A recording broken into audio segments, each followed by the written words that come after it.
And if a dollar never comes from it, oh well, it's not the end of the world. I think that's a very good, healthy mindset to have when it comes to being a dream chaser. Give more than you take. If you give more than you take, eventually people are going to give back to you. There are a lot of speaking coaches out there that I've heard about through the grapevine that have coached my clients and or other people in the industry that say you're charging too little, you need to charge more, otherwise people won't value it. Listen, if you charge $10,000 for a speech and you're not any good, you're never going to get a call back. Next Level Nation, welcome back to another episode of Next Level University, where we help you level up your life, your love, your health, and your wealth. Today, for episode number 1846, I have something to talk about. And I'm looking at my phone, if you can see this on YouTube, and there's a reason I'm looking at my phone. Somebody the other day, shout out to Carl. Carl reached out to me and gave me some context around the fact that he was struggling a little bit and he was going through some stuff, and just a good human being. And he sent me this quote.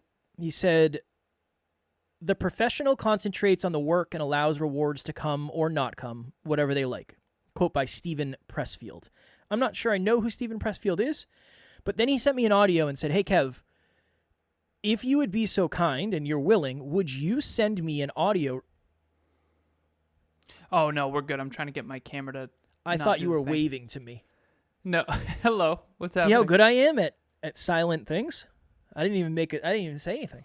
Nobody My would lights even are know. doing the weird thing again. It's all right.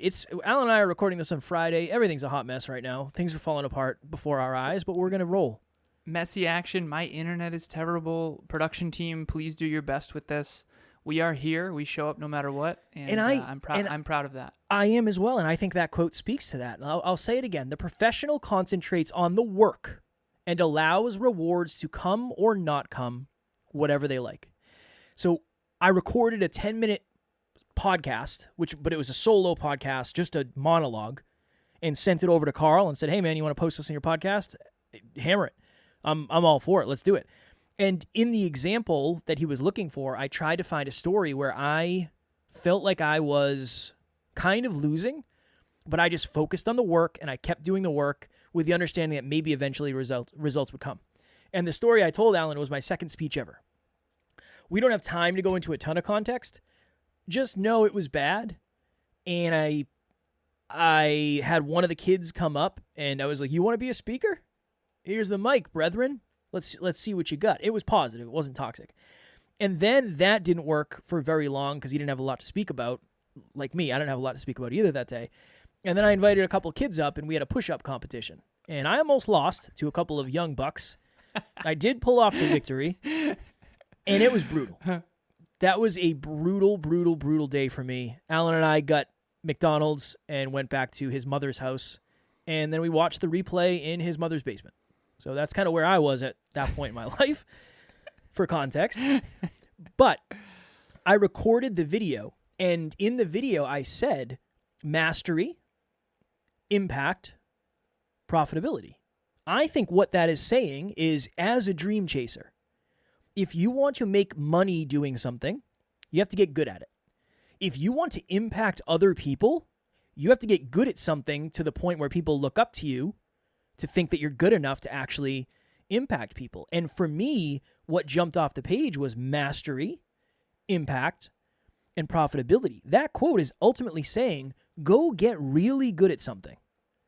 And don't necessarily go get really good at something so you can reap all the rewards. I think there should be some strategy for that, but I'm not saying that's all it's about. Go get really good at something, because when you get really good at something, you don't know what's going to come of it.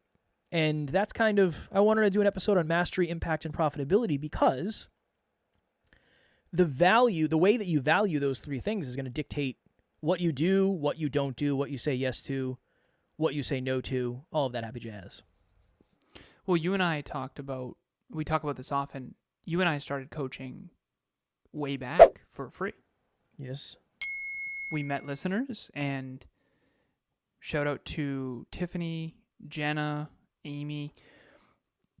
In those early days, we had some listeners that were loving the Hyperconscious podcast. Change the way you think, change the way you act, change the way you live. And Kevin and I were aspiring coaches at the beginning of their coaching journey.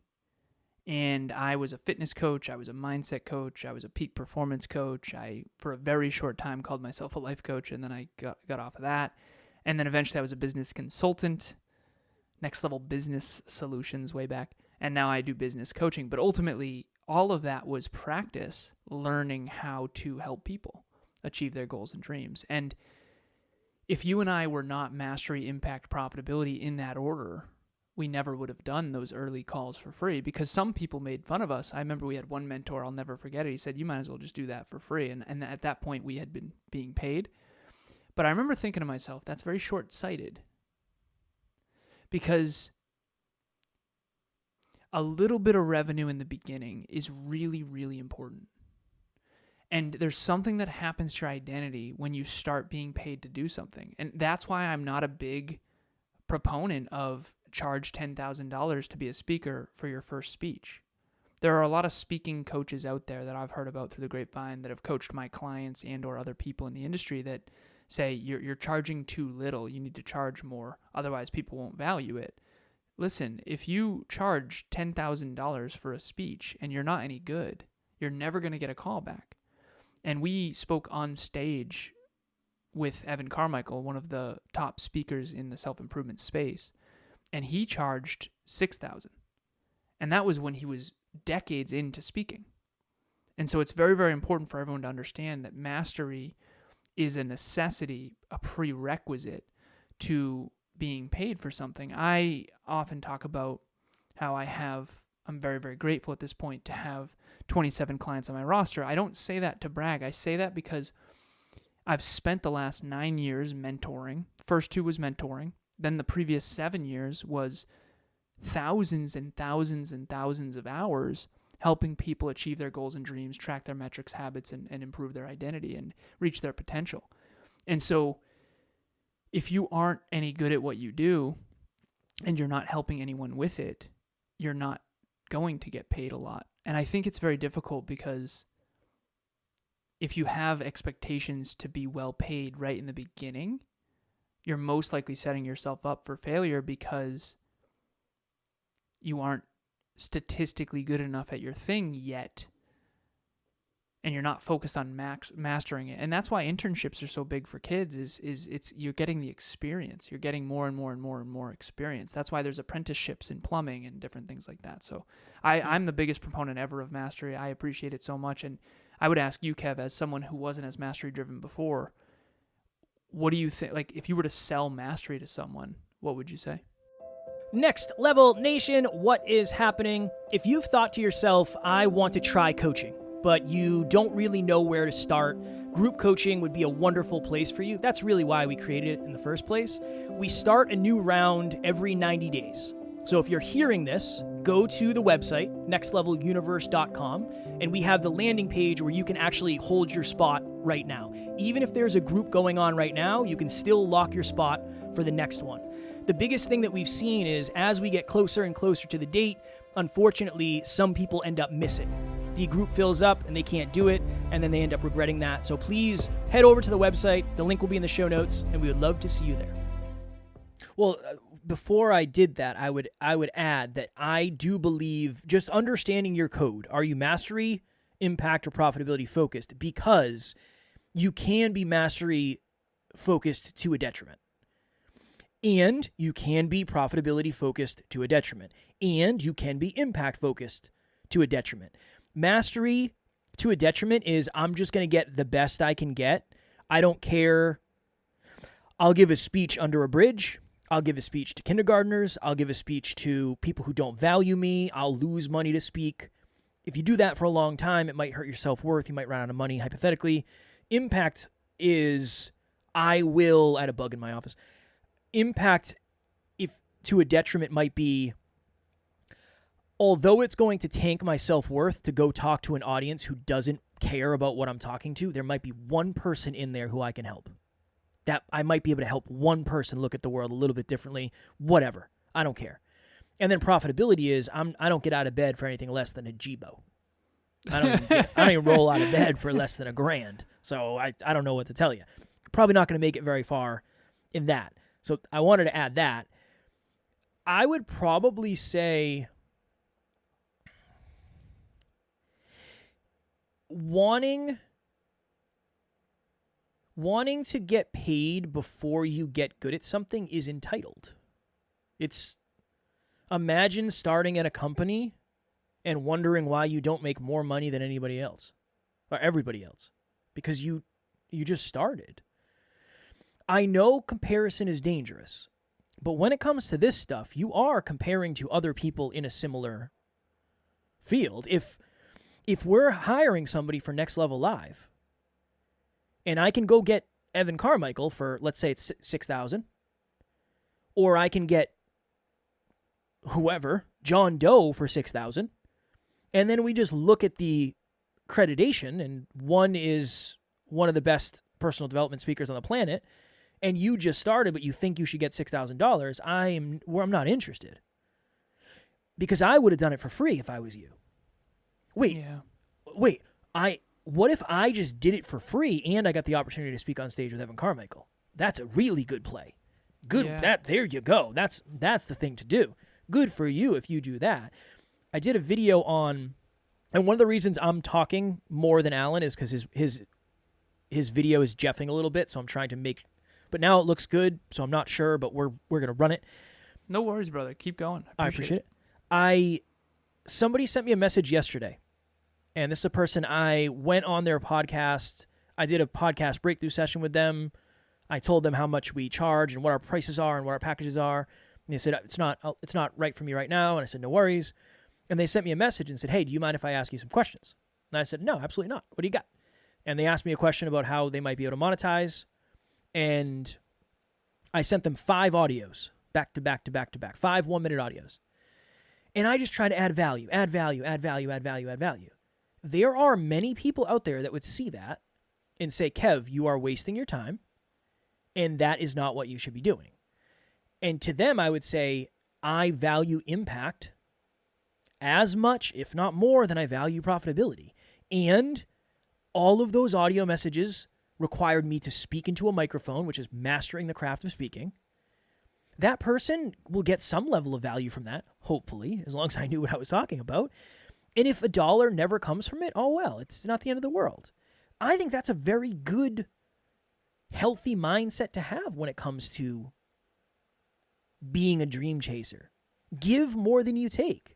If you give more than you take, eventually people are going to give back to you. Now, you have to run you have to weigh the odds here. Is this person going to take advantage of me and they're just going to ask me questions forever and they're going to take advantage of my time and my limited lack of boundaries? Maybe, but that's not the case here. So I thought that would be worth sharing. Is there anything you want to add quickly? Because I'm going to take everybody behind the scenes. When Alan has a weak internet connection, it takes longer to upload the audio and the video because his Wi-Fi is jeffing. So we have to end a couple minutes early so we have enough time so we can get to his next call. This is live production. This is just us figuring it out. Anything you'd like to say quickly before we go? The only thing I want to add is mastery, impact, profitability is a very powerful formula. We all have one that we really, really, really adore, that we tend to focus on a lot. And we all have one that's usually decent and then one that's really weak. So for me, mastery was really strong, impact was second, and profitability was third. For Kev, impact was first, profitability was second, and mastery was third. So for Kev, his bottleneck was he wasn't focused enough on mastery. My bottleneck was I wasn't focused enough on profitability. So everyone do a self-assessment and ask yourself, 0 to 10, how much do I value mastery? 0 to 10, how much do I master impact or value impact? And then 0 to 10, how much do I value profitability? And whichever one's the weakest is going to be the bottleneck. And you can do one of two things. You can get a business partner that's their strong suit, or you can work on focusing on that one. And that's the paradox is the more I focus on profitability, mastery and impact are so natural that it actually works really well for me. And Kev, the more he focuses on his own personal growth and his own personal development, his own mastery of his craft, the impact and the profitability come naturally. So it's very important. And we have a nice little yin and yang going, but if you don't, you're going to have to really double down on the one that you avoid. Strong work. All right, if you are listening to this on Spotify, please feel free to leave a comment below. Let us know what you thought of this episode. I know this one's a little bit shorter, but again, feedback. We love feedback. Be nice. Be nice. Or I'll have to put up your dukes. We'll have to put up our dukes together. If you're listening on other platforms, there is a button where you can send us a text and we'll get that information and then we can use that feedback as well. Group coaching starts on Tuesday. We might have a couple spots open. There's a lot of people who are getting ready to lock their spots. So if you're interested, make sure you do it. As always, we love you. We appreciate you. Grateful for each and every one of you. And at NLU, we don't have fans. We have family. We will talk to you all tomorrow. Please reach out.